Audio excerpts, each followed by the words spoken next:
These are the baseball teams that should have won it all, but didn't. After a dominant regular season, these are the clubs that failed to live up to expectation in the postseason. Many fans and writers thought these teams would hoist the World Series trophy. Instead, they all suffered early off-seasons and failed to win the championship many predicted they should have won.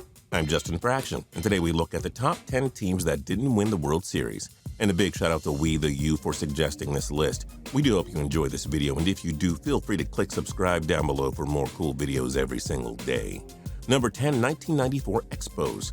The 1994 baseball strike was a cruel end that cost players like Tony Gwynn a chance at history. Yet it was the Expos which the strike possibly hurt the most. Behind all-stars like Moises Alou, Marquise Grissom, and Ken Hill, and young stars Pedro Martinez and Larry Walker, the Expos jumped out to a 74-40 record before the strike ended the season.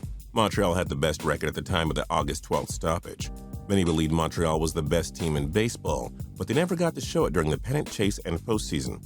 Number 9, 1986 Red Sox. It was one of the most painful defeats in history.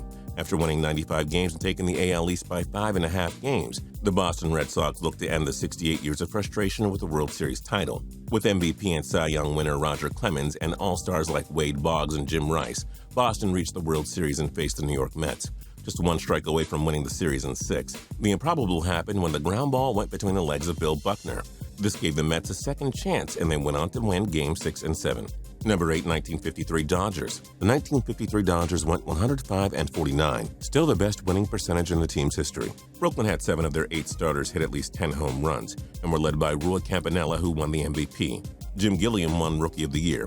Campanella was joined by 6 Dodgers on the All-Star team, including Jackie Robinson, Pee Wee Reese, and Duke Snider. Yet the Dodgers unfortunately met the Yankees for the second straight year in the Fall Classic. The Yankees won in 6 games and kept Brooklyn from their first World Series win. Number 7, 1931 Athletics. After winning 107 games, the Philadelphia Athletics were expected to cement their dynasty in the 1931 World Series. Manager Connie Mack led the club to back-to-back titles, and with future Hall of Famers like MVP Cy Young winner Lefty Grove, Jimmy Fox, and Al Simmons, the A's were expected to three-peat.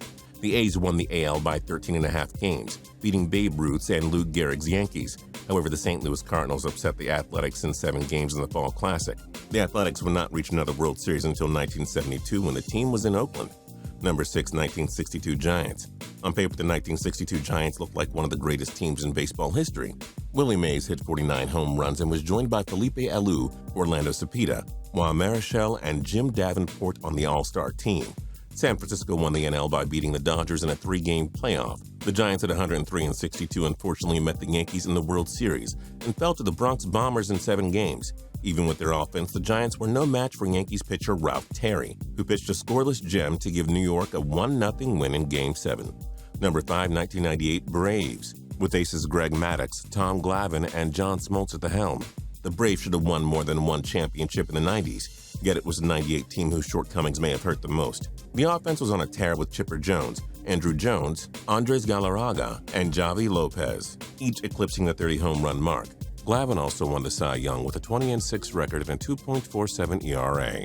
But Atlanta had to wait another year for their rematch against the Yankees in the Fall Classic because the Padres beat them in 6 games in the 98 NLCS. Number 4, 1954 Indians. In the 162-game format, the 1954 Cleveland Indians set the record for best winning percentage in the AL, with a 111-43 record. Yet Cleveland is most remembered for its World Series defeat to the Giants. Holding off the 103-win Yankees by 8 games, the Indians were led by pitchers Early Wynn and Bob Lemon, who each won 23 games. At the plate, Larry Doby and Bobby Avila set up the tribe for success. However, in the World Series, the underdog Giants upset the Indians as Willie Mays gave us one of the greatest catches in sports history. Number 3, 1906 Cubs. In a 154-game schedule, no team won more games than the 1906 Cubs. Going 116-36, Chicago won the NL pennant by 20 games. The Cubs pitching staff led all baseball with a 1.76 ERA, and ace Mordecai Brown won 26 games for the team. Unfortunately, the Cubs met their Southside rivals in the World Series and lost to the White Sox in 6 games. Though the White Sox had the worst team batting average in the AL at .230, they pulled off one of the biggest upsets in sports history. Number 2, 1969 Orioles. In the first season after the American League was split into 2 divisions, the Baltimore Orioles cruised to the best record in the league. Managed by Hall of Famer Earl Weaver, the Orioles went 109-53, winning their division by 19 games. Frank Robinson and Brooke Robinson had outstanding years, and Boog Powell led the team with 37 home runs. The pitching staff had two 20-game winners and a young star in Jim Palmer. Unfortunately, the Orioles met the Miracle Mets in the World Series.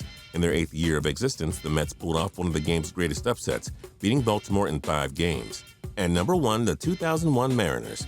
The 2001 Mariners are the greatest team to not win the World Series. Led by manager Lou Piniella and AL Rookie of the Year and MVP Ichiro Suzuki, the Mariners went 116-46, tying the 1906 Cubs for most wins in a season. With Suzuki, the team sent 8 players to the All-Star game, including Brett Boone, Edgar Martinez, and Mike Cameron. So what happened? The Yankees, that's what. After winning the regular season matchup 6-3 against New York, the Mariners lost in 5 games to the Bronx Bombers in the ALCS. In the series-clinching win for the Yankees, the Mariners capped off a disappointing effort by losing 12-3. Do you think there was a team we missed in our rankings? Let us know in the comments below.